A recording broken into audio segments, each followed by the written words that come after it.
already spoken here 2 years ago about the fact that we are an indoor generation. Today, humans spend 90% of their time inside buildings. That is why it's so important to create healthy inside environment, which is not only about the air quality, but also about temperature and other stuff. It is about how a space speaks to our senses, our brains, and our overall well-being. And to help us understand this connection, we have a very special guest here. He joins us from University College London, where he leads a world-class facility called PEARL, Person Environment Activity Research Lab. Please welcome on stage Professor Nick Tyler.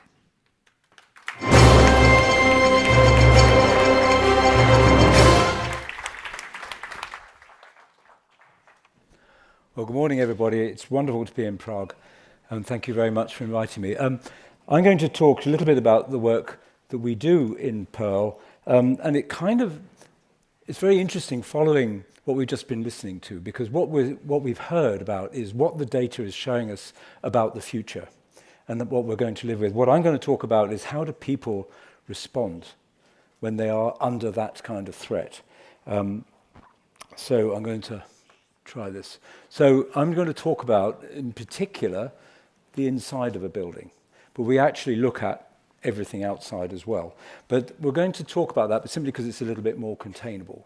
And in the era of climate change, I'm not going to talk about energy efficiency particularly, although it will impact. What I am going to talk about is how is it that people respond? And therefore, because people respond in the way they do, what should we be doing about these other things that we can control? So that's me. I built and run a laboratory in London called Person Environment Activity Research Laboratory, or PEARL. And in there, we build worlds, and then we study people in them. So we build life-size worlds. At the moment, we have some buses in there, and we're looking at lighting and things like that.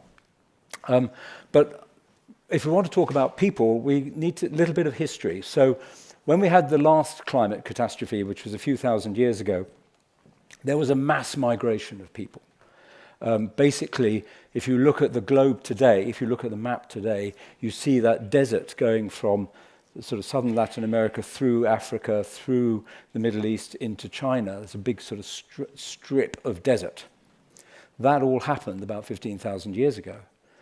And at that time, Homo sapiens lived there. And they could not survive. They had to move. So they moved into northern Europe, a lot, some eastwards into China and so on. So they moved around, but they came out of that area, which is now desert and has been for several thousand years. This is the kind of scenario we're talking about. And I think when we sort of think about that, what caused them to decide to move? And when they did decide to move, what happened? And those sorts of things. So we're in a slightly different world from 15,000 years ago, but actually there's an awful lot that is the same. Genetically, we are almost identical. Evolution actually goes very, very slowly. It has the odd spurt, but essentially it goes very, very slowly. We might change things a little bit because we have a different kind of diet, so we might grow taller, but essentially, evolutionarily and genetically, we are pretty much the same. One of the big differences of the Homo sapiens in the sort of Saharan Africa area and the Neanderthals that were in Europe, we had the same brain size. But Homo sapiens had a much larger prefrontal cortex than the Neanderthals didn't. Their brain size was in their vision because they had bigger eyes. And that prefrontal cortex is really, really crucial to us because that is where the social decision-making, the how we actually get on with other people, how we process our relationships with people and things and so on, that's all in the prefrontal cortex. And so that means that we can actually have quite sophisticated hearing and vision systems. We can actually socialize with people. And in actual fact, Homo sapiens survived that last climate catastrophe by being social. in groups. Sociality was something that we did, and Neanderthals did much less. And so we became people able to, and thriving on, and dependent on, socializing with other people. We were also very sensitive to small, so we didn't have this big vision cortex in the back of our brain like Neanderthals did. We have a much smarter vision system, which is linked into and tied absolutely to our hearing system. You know you can hear a sound behind you, and you turn around to look at where it comes from, and you're always looking in the right place. That is a specific piece of the brain that we have that does that. And so we can therefore have a smaller brain in order to be able to accommodate that prefrontal cortex. And that has not really changed over that period. So people survive because they are in salient groups, groups that have meaning. And we know from anthropology that that group sizes are really quite interesting, that people, even in the world of Facebook, people's close circle is still 4 or 5 people. They may have thousands in their Facebook address list, but the actual people they really talk to is 4 or 5. And that is due to the ability of the brain to process information about people and the capacity of the brain to think about that. And you can think about a larger group of people, but in less detail. And so you get sort of odd things happening. So, for example, in the year 1087, William the Conqueror, who came to England from Normandy, he decided he ought to find out what was in England. We're still trying to find out, really. But he decided he wanted to know what was in England. And so he sent some people out to do a survey. First sort of population kind of survey. And this was called the Domesday Book. And the Domesday Book was written down in 1087, and it contained information of everybody, every place, every animal, every plant in England in 1087. It's a fantastic record. And from then, 1087 until 1790, 700 years, we kept records every year of parish records and so on. And one of the interesting things, in that 700 years, the size of an English village was 160 people. All the way through that 700 years. And if a village started to become larger than the 160, it split and became 2 villages. And we have lots of examples in England of a village name like, I don't know, whatever, Missenden, Great Missenden, Little Missenden, Upper this, Lower this, and all those sorts of names. And that's because it split. And that's because people can contain around about 150 people that they kind of recognize, don't necessarily know very well, may know their names, but they know they're there. They know they're okay. And that pertains today because the brain size is similar. And so that salience is really, really crucial, because what we're actually talking about is how do people actually get on together. And that was all broken. 1790 is interesting that they stopped recording that particular record then, because Industrial Revolution broke that. Because suddenly, instead of having all these villages of 160 people, we amassed them into a new modern idea of a city to feed a factory. Manchester, north of England, was the first modern city, essentially constructed to supply people into factories to work. Manchester went from 3,500 population in 1650 to 300,000 population in 1850. It's about 8 generations, but hundreds of thousands of people different. And that makes those kind of communications very, very difficult.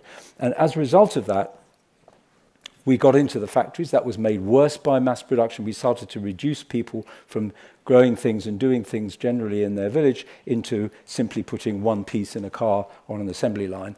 And that has kind of affected the design of the places that we work in today. We are affected very much by that. You think of what an office looks like.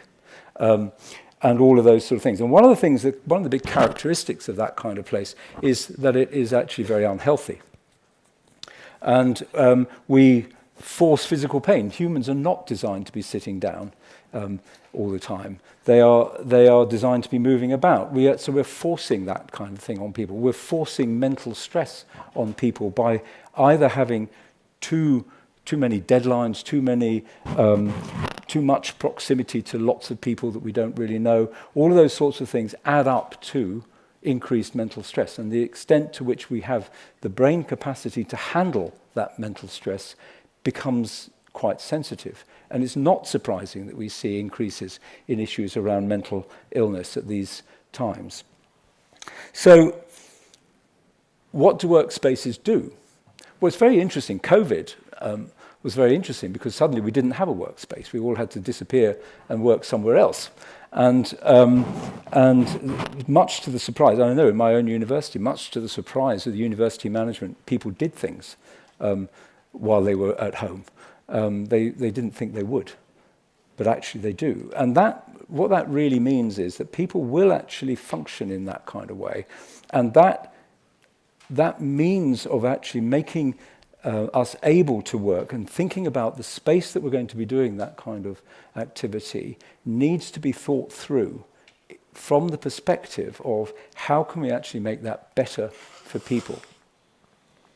So if we're not going to design a workspace, what are we going to do? Well, I don't think we should be designing workspaces at all. I think we should be thinking much more about the time that people are going to spend in a space. And how do we actually create a space that people will want to enjoy that time? Because if we can actually get people to enjoy their time better, they will actually work better. And so what we actually think about, not outputs and inputs, but actually time. So how do we think about time when we're talking about design? Well, I have a clock. This is my clock. It's what we call a grandfather clock. So it's a very tall clock. It's about two and a bit meters tall. And it has a pendulum. And it was made in 1745, the year 1745, not the time 1745. And that clock, it tells the time. And unsurprisingly, because it's a clock. It also tells you how old the moon is, right? So how many days since the last full moon. And it tells you the date. And it tells you the time that the sun rose in Manchester and set in Manchester. Don't get much sun in Manchester, so we have to have it on a clock to tell us. And also it tells you which part of the body you can operate on today as a medical doctor. I could save our National Health Service a fortune because I can say it's Thursday afternoon, it's feet. Whatever you have, it's feet. And this comes from an ancient Sumerian theory around stellar constellations and reading that and deciding what was good for your body at that time. That's kind of where it comes from. But the interesting thing about this clock is there's so many different kinds of time on that clock, all being driven by the one mechanical pendulum. And some of those are solar days, 24-ish hours. Some of them are hours and minutes and things like that. Some of them are lunar days. The moon is going on lunar days. That health thing is going on, it's an astrological thing, it's going on sidereal lunar time. So it has a 27 1/3 solar day cycle. So one clock has many, many different kinds of ways. So time is a kind of, what's time? You know? If we all think about that pendulum just ticking away and people living away, you know, what are hours and minutes and things like that? We actually operate on a very different kind of way of thinking about time, and it's very, very flexible. And you know, the philosopher Henri Bergson would talk about duration rather than time. He didn't really think about time. He thought much more about how long did something, how long are we sitting here? Is different for different people here we might be able to measure it in a clock, but for different people it might be very fast or very slow or very long or very short, and so on. And that pendulum is swinging at once per second. It will make one tick per second. And it's a very, and people like grandfather clocks because grandfather clocks have this very comforting sort of 1 second pulse. Sort of. You can all go to sleep now. Yeah? Yeah? Okay. Why is a 1 second pulse so relaxing? Well, this is to do with the brain. So how the brain aggregates information. It receives all this data all the time. And the rate of processing data for the brain, or information for the brain, is around about 11 million bits per second. It's fairly slow compared with your mobile phone. But it's intensely parallel, of course, unlike your mobile phone. And 11 million bits per second. Out of that 11 million bits per second, about 80 bits per second actually are what you're aware of. And the other 10,999,920 bits are essentially the brain processing stuff to keep you alive. And occasionally it will sort of kind of poke something into the conscious bit, say, I think you need to know about this. That's what's going on. So to do all this, to organize all this up, it chunks stuff. And it chunks them into sort of periods of around about 3 to 4 seconds. And the reason that the 1 hertz pendulum sounds so comforting is because in a 4 second chunk, you need 4 seconds to know that it's a 1 second repeating pulse. Right? If it was repeating only every 2 seconds, it would just sound like random sounds because you can't process them within the same 4 second chunk.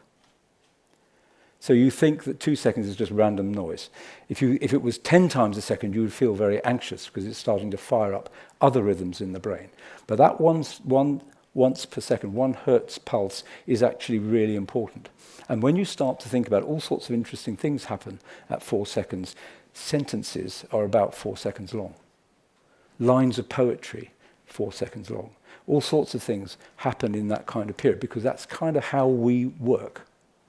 And so what we're looking at that, by understanding this kind of thing, is we can start to think about how we actually, as a species, how we interact with each other.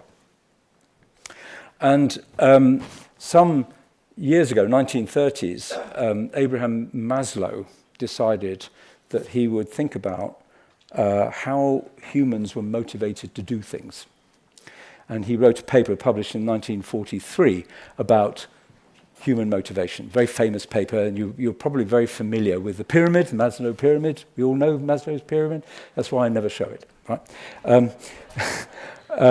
Actually, he didn't invent a pyramid at all. He talked a bit about a hierarchy, but how that came about is much more fun, because how that came about was he went and lived with one of the indigenous peoples in North America called the Blackfoot people. And the Blackfoot people, he asked them, how are you motivated? As a community, how do you decide things? And they said, there are 2 things. One is we have to think about the 7th generation in the future, and that we need to maintain the well-being. We should decide things to maintain the well-being of the 7th generation in the future. And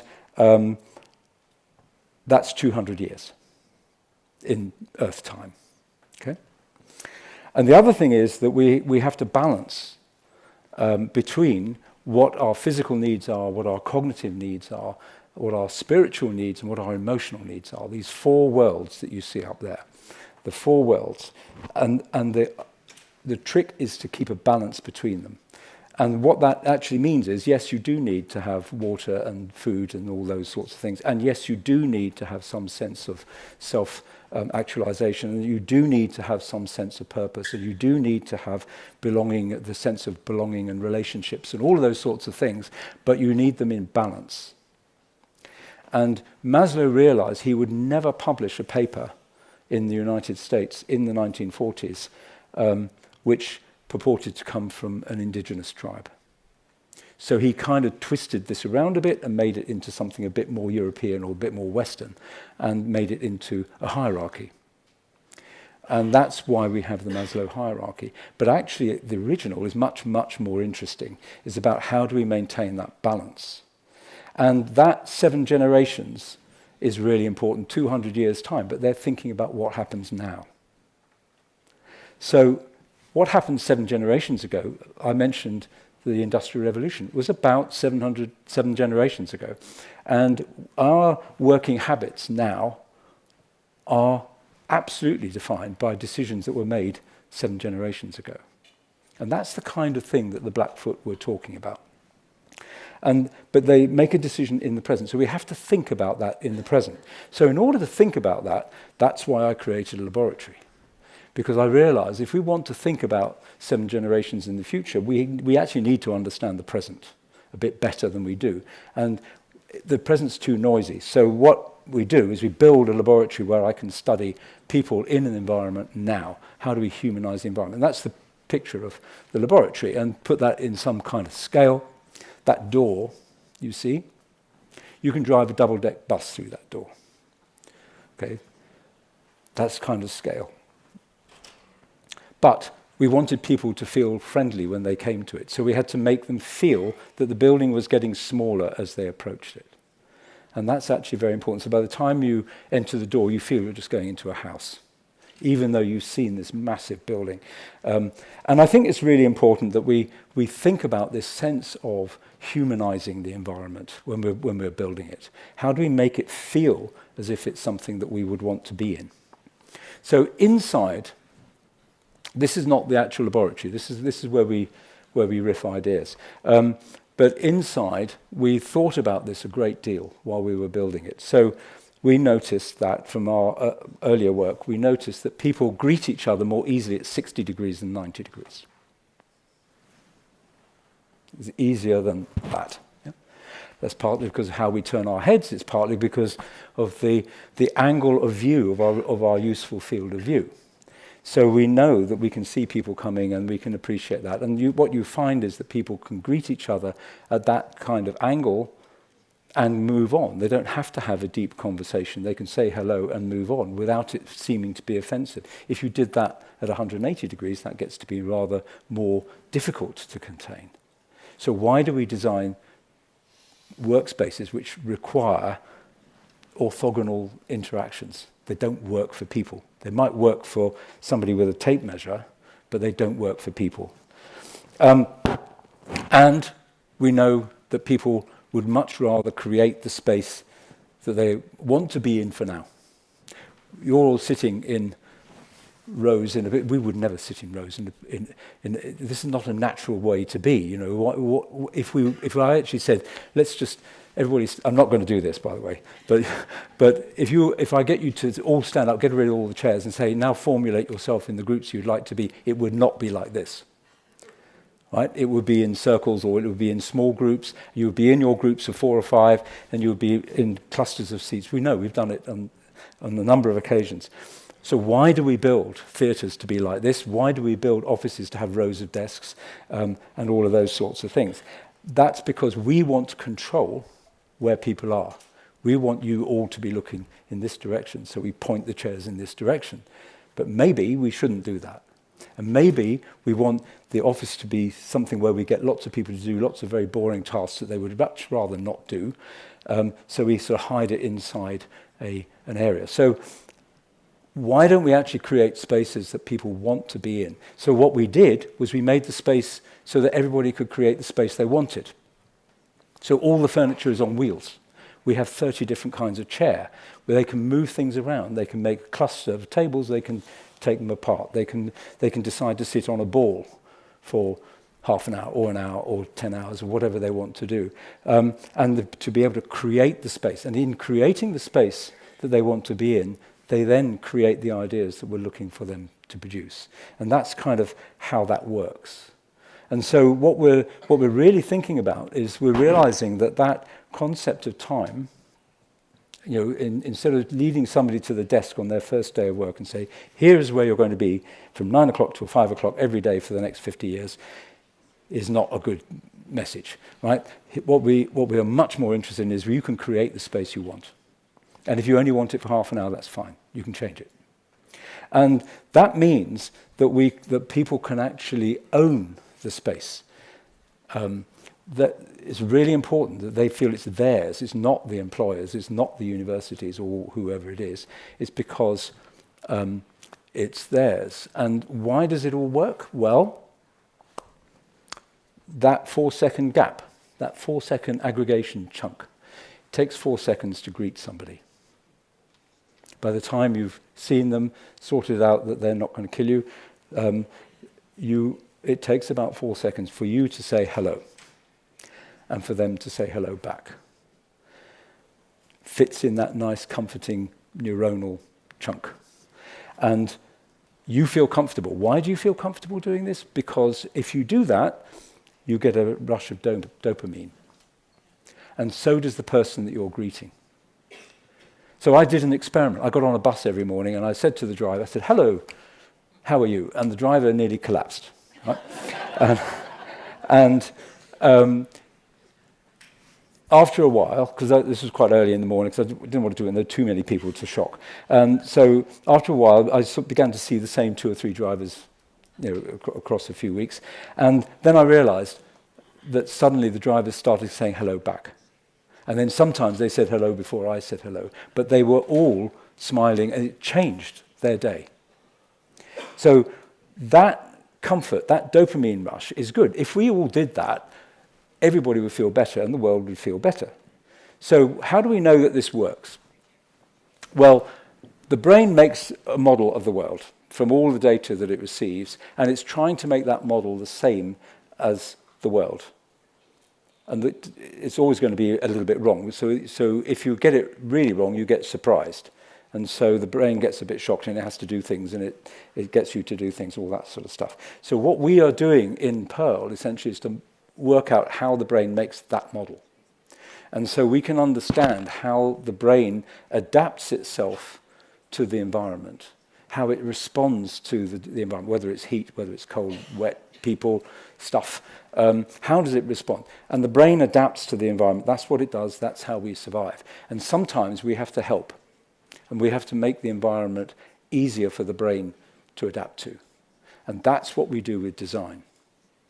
We don't design to be famous. We design to help people's brains kind of get on with the environment and be able to work with it.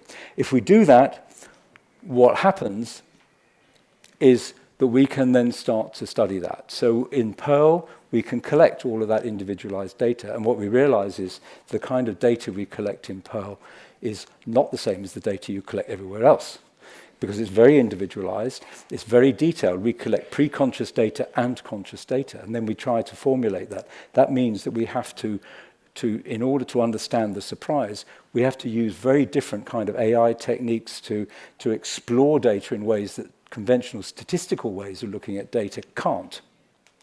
And that enables us to be able to pull out how we're beginning to understand how people create the perception that they have of that world, which is almost invariably wrong, and how they actually then create that into a reality that they perceive. And then we understand that reality and we can then design the world for them. And that is how we're now progressing, so that we can now begin to create a model that kind of mimics the brain's acting on the environmental situation that it is seeing, so that we can create a place that is better for people. And in that world of increasing pressure, of climate change, of temperature change, of the stresses that is imposing on people for all sorts of reasons, understanding how people actually manage to cope with that environment and with the other people in that environment means that we can start to create an environment that is better for everybody. And that's kind of what we're doing. And our contribution to that response to climate change is actually to enable people to feel better about the world that they're in and make a better world from there. Thank you very much.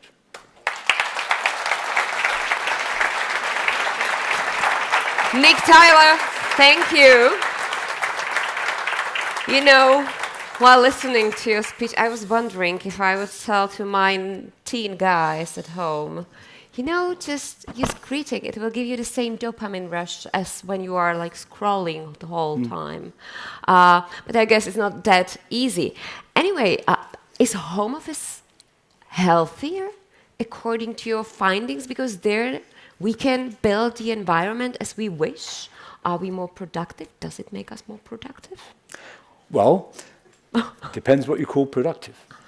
Well, I was expecting you will say me, and is that the goal? Yes. But So if I was Henry Ford, which fortunately I'm not, if I was Henry Ford, believed that you had to cut the job task down to the smallest possible unit, and to do that as fast as possible.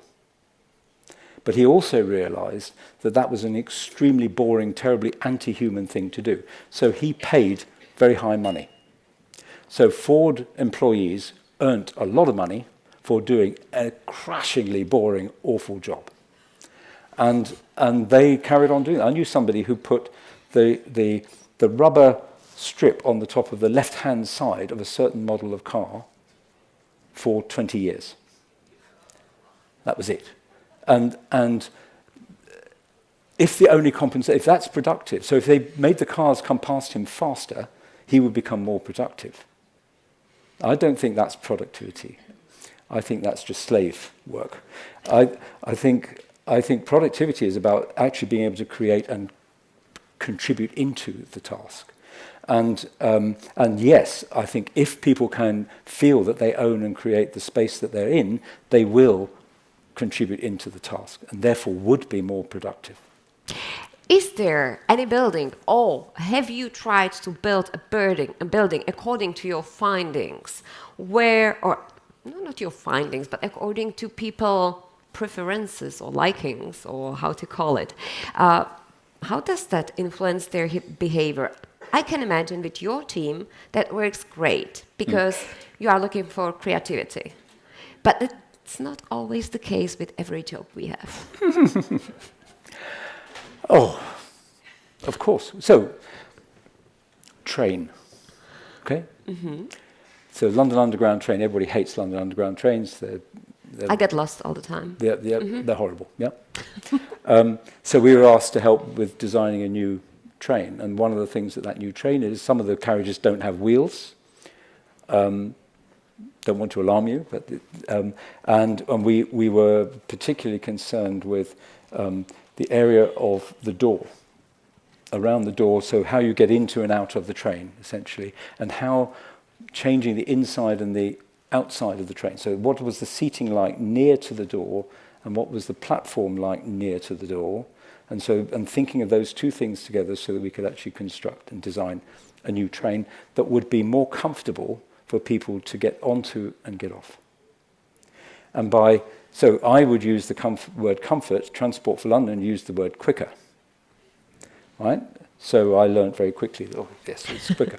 But of course it is, because people are more comfortable. That's your productivity, if you like. Now, those trains haven't yet appeared on the rails. They've been delivered, but they are going to appear later this year and maybe early next year. And it'll be very interesting to see how the travelling public take to a difference in the train, not just because of the door, but there are other things they're new, so they've made them walk through trains instead of separate carriages, so all sorts of different things like that. But having a better quality of train, how do people respond to that? Because they have no purchase on that train at all. They're not doing a job in it. It's just something they have to use to do something else. So that is something we will be studying with very much a general public at a quite aggressive time in their working day. Yeah, and it also can set up their mood for the whole day while they're traveling by subway to work. But as we are talking here about sustainability, not only the environmental one, but also the financial one, because when we invest to something, we want the return on investment to be there. So your research shows that building affects our cognitive functions. Can a well-designed, healthy building actually provide a measurable return on investment through, better employee performance? Well, we can. There's lots of ways we can do that. Building, for example, is energy negative. So we produce power for the local community as well as for ourselves.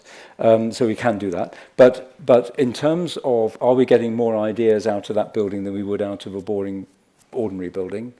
I think we do. The problem I would have is that we are a research entity, so therefore who counts the productivity of our ideas is another kind of more difficult question. But what is interesting is that people are now finding they can do different things in there. So we are doing work for a lot more people designing trains, designing buses, designing stations, designing streets, designing things like that. So we're doing much, much more of that now as people begin to understand the importance of doing this. And I think that in order for us to be able to do that experiment, we need the space in order to create the ideas, in order to use the new, to think up what is the new data that we need, the new ways of analysing it, and how do we do that. We need that. That's our productivity, and yes, we are getting a lot more of that as a result of doing this. Yeah. So then you can design a metro as well. We usually solve the problems of the indoor environment by using more technology. So, because that will be also a topic we'll be discussing here, but aren't we sometimes over-engineering the space we live in, over the human needs, preferences, senses? Okay, so technology just means writing it down, of course. But I think we have a fantastic opportunity, really developed over the last small number of years, 4 or 5 years probably, of technology which enables us actually to look at problems as they are instead of problems that we assume them to be. And so, but we're tending not to use the technology like that. We're tending to use faster computers, parallel computers, sensors, all of these kinds of things that we're getting in the technology world. We're tending to use them to do the same thing faster, or a little bit more broadly, but generally we're using it to get speed. If we were actually to use that technology, the same power, to rethink how we look at questions, how we look at trying to find solutions to things, but not starting with the solution, but starting with the question, being able to formulate the question better. If we used our technology for that, then we would actually have a much, much more productive and a much, much more human kind of lifestyle. So I'm not saying we do not use technology at all. I think we are misplacing the use of technology because we're still thinking like Henry Ford. We need to kind of get Henry Ford out of the door and start to think very much more about how we embrace the ability to be able to probe many, many different data streams at the same time. That's getting near to what the brain does. Not very near, but a bit nearer. And if we use the technology to be able to probe better, to ask better, we would actually end up with better kinds of solutions.